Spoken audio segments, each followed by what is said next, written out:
Naitanong niyo ba sa inyong sarili ang katanungan ito? What drives you to do such things in your life? Ang mga appliances ay gumagana dahil sa electricity. Ang mga sasakyan ay umaandar dahil sa gasolina.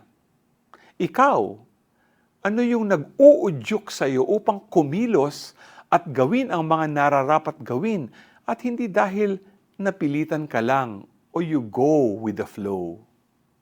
Sa gospel natin ngayong araw, tinanong si Jesus ng mga taong sumusunod sa kanyang journey ng what can we do to accomplish the works of God?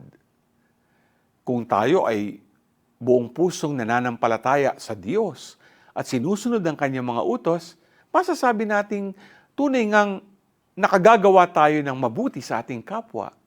Kaya kaya nating maglingkod sa ating kapwa ng buong puso at gumawa ng mga mabubuti dahil mayroong Diyos na nagbibigay sa atin ng lakas, hindi lamang sa pisikal, pati na rin sa espiritual.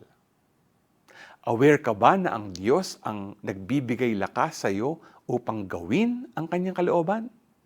G ka ba?